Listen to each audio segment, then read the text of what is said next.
All right, let's jump right in. We're going to take a look at a book you might think you know, 1 John, but we're going to look at it from a totally different angle. Not as a heavy book of rules, but as a roadmap to getting what the author calls a full tank of joy. But let's just be real for a second. Have you ever been reading scripture and instead of feeling, uplifted or inspired, you just feel heavy? Like it's all so serious, and maybe the joy is kind of missing? If you have, you are not alone. And that's exactly what we're going to unpack. Because for a lot of people, something that's supposed to be life-giving and freeing can end up feeling like a joyless obligation, like a battle you just have to slog through. I mean, look at this list. Does any of this sound familiar? You read, and instead of feeling closer, you feel disqualified, like you're not getting it right. You start focusing on all the rules, and there's that heaviness again. It's like we're totally missing the whole point. So, how do we get out of that rut? Well, the key, it turns out, is to go right back to the beginning and see what the author himself said he was trying to do. You know how we always skip the intros to get to the real content? Well, in this case, the introduction is the real content. It's the decoder ring for the whole letter. It's where John flat out tells us his ultimate goal for writing. And boom, there it is, right there in verse 4. This one sentence changes everything. He says, the reason I'm writing all this is so that your joy may be full. Not so you'd be perfect, not so you'd feel guilty, but so your joy tank would be filled to overflowing. That's the lens for the whole book. And this wasn't some new idea John came up with. Not at all. He's actually just echoing what he personally heard Jesus say, which he wrote down in his gospel. These things I have spoken to you, that my joy may remain in you, and that your joy may be full. The goal has always, always been joy.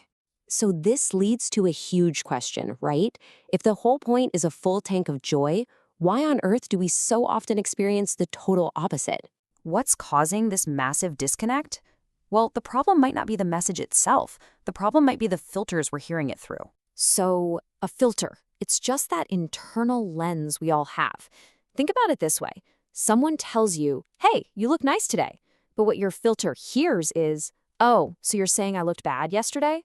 See, that's a filter at work, twisting a perfectly good message. And this is so crucial. Just look at the contrast here. The author's intent is to talk about fellowship, love, belonging, a full tank of joy. But if our filter has been shaped by legalism or perfectionism, what we hear is rules, striving, disqualification, and a fear of punishment. Same words, completely different message. Okay, so let's dig into that word joy. What are we even talking about here?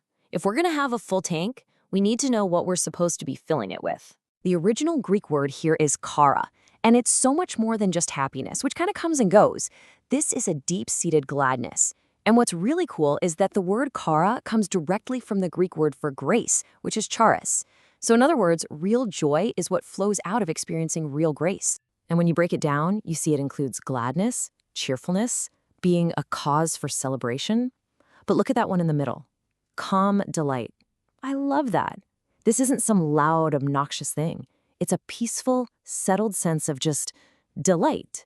And this is where the whole thing just flips on its head. Our joy tank starts to fill up the moment we start to grasp this wild, transformative idea that we are actually a delight to God. Right now. Not someday when we get it all together, but right now. I mean, just listen to this incredible image from the prophet Zephaniah. It's this picture of a God who doesn't just put up with us. He rejoices over us with gladness. He rejoices over us with singing. The real question is, can we let ourselves believe that? Can we actually welcome the idea that there's a song of delight being sung over us? So all of this leads to the big, so what? How do we actually do this? How do we cultivate this kind of joy, especially when our default setting is worry or seriousness? So many of us live with this story in our heads, right? I'll be joyful one day, when I finally get my act together, when I'm fixed. We basically put joy on layaway for a future that might never come. But here's the truth. Joy is intrusive. It just shows up, often when we least expect it, and it interrupts our regularly scheduled programming of worry. Our job isn't to manufacture it from scratch, but to simply learn how to welcome it when it knocks on the door, instead of telling it to go away. So here's a super practical way to practice this. 1. Just acknowledge your resistance. When a moment of joy pops up, just notice that little voice inside that says, no, you should be focused on your problems. 2, Welcome it intentionally. Make a real choice, even if it feels weird, to say yes to that moment of lightness. And 3, start to calibrate your compass. Actively start looking for and tuning your senses to the frequency of God's love and joy around you. So we'll end on this question. What if joy isn't some far-off destination you have to work and strive and earn your way to? What if it's more like a river current that's already flowing, or a radio frequency that's always broadcasting, and our only job is to learn how to tune in?